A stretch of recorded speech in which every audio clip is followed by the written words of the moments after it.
Hello, dear friends. Today we are going to meet the building block of our planet. Meet carbon! But do we know carbon well enough? Let's get to know it.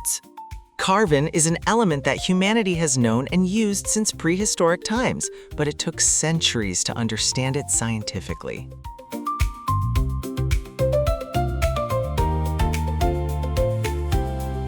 Humanity has known charcoal, fire, and diamonds for thousands of years.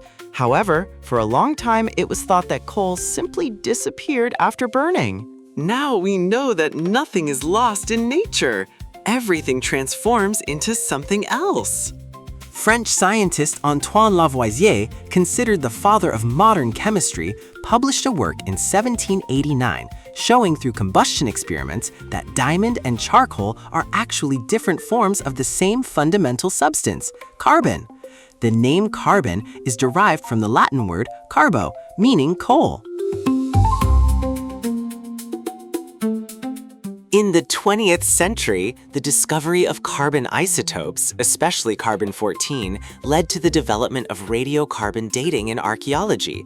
Thus, we learned to measure the age of ancient remains and fossils thanks to carbon atoms. Carbon is one of the most talented and magical elements in the universe. You can think of it just like nature's most fundamental Lego piece. Carbon atoms form such wonderful bonds with each other and other elements, like hydrogen, oxygen, and nitrogen, that they can take on billions of different shapes. The most fascinating chemical property of carbon is that it has 4 electrons in its outer shell. This gives it the ability to form 4 different bonds with other atoms simultaneously. Chemists call this tetravalent. Thanks to these 4 arms, carbon can form infinite chains, rings, and complex cage structures with other elements and its own atoms. You, me, the cute paws running in the street, the birds in the forest, Chintu, the otter in the lake, and those magnificent trees in the forest, we are all carbon-based. So, how is it that carbon, the most perfect building block of nature, turns into the starring role of a global climate crisis? To solve this paradox, let's take a closer look at carbon's massive journey across the Earth, the carbon cycle. The greenhouse blanket that keeps us alive but suffocates us when it gets out of control, and the traces of our daily lives. Actually, there is nothing wrong with carbon itself. On the contrary, without it, life could not exist. The problem is that humans dig up millions of years of underground carbon to the surface and release it into the air in a very short time. Under normal conditions, nature has a wonderful capacity to absorb released carbon. Forests and oceans keep this carbon in balance. Carbon combines with oxygen to exist in the air as carbon dioxide gas. Through photosynthesis, plants take this carbon dioxide from the air and combine it with solar energy to build their own tissues, stems, leaves, fruit.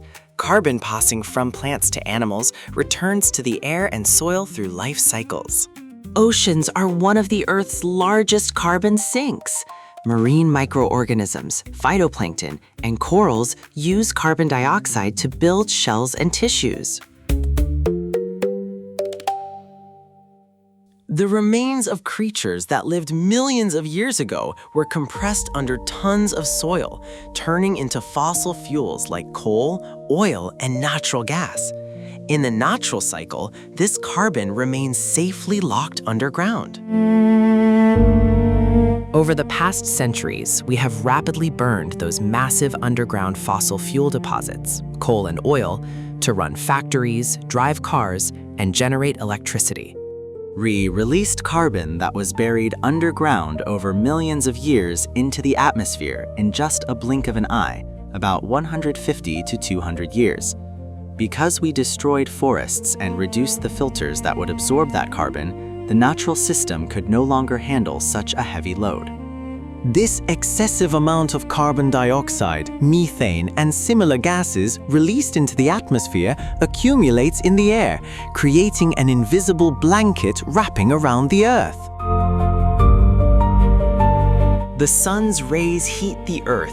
The Earth wants to reflect this heat back into space. Normally, this heat escapes into space, and the Earth stays at a balanced temperature. Carbon dioxide and greenhouse gases in the atmosphere traps this reflected heat and does not let it escape into space. Just like the blanket we pull over ourselves on a cold night. Without this, the Earth would freeze, which is why the greenhouse effect is necessary for life to exist. However, because of the fossil fuels we burn, this blanket has grown layer upon layer thicker. Heat trapped inside increases day by day. Glaciers are melting, sea levels are rising, and extreme weather events, droughts, floods, giant storms are occurring. Climate change is happening precisely because of this overly thickening blanket. In summary, carbon is nature's smartest architect, but our uncontrolled extraction and release of it from underground turned that wonderful architect into a global warming engine. Carbon is our friend. It is the building block of our bodies and trees. But when we pull it from underground and trap it in the air, the blanket gets too thick. Our mission is to return carbon not to suffocating smoke in the air, but to a life-giving balance in the soil and trees.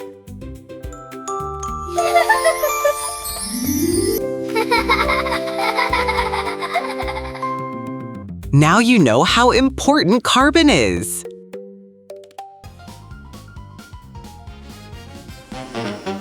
Remember, those who love the soil the most are the ones who know it best. Join my adventures, learn, discover, and become a soil hero too! Now, every weekend on Saturdays and Sundays, we will be together with our new adventures. Don't miss out! Subscribe now and turn on notifications! It's time to explore!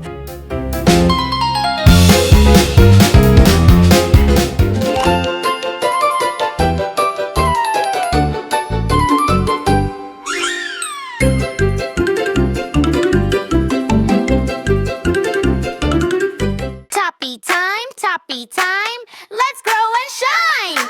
Toppy time, the garden's mine. Dig it, drop it, water, pop it, sprout so fast you can't stop it. Little green buds doing the shimmy, turning the dirt into something pretty. Toppy, grow so snappy. Toppy, makes plums happy. Toppy time, the garden's mine.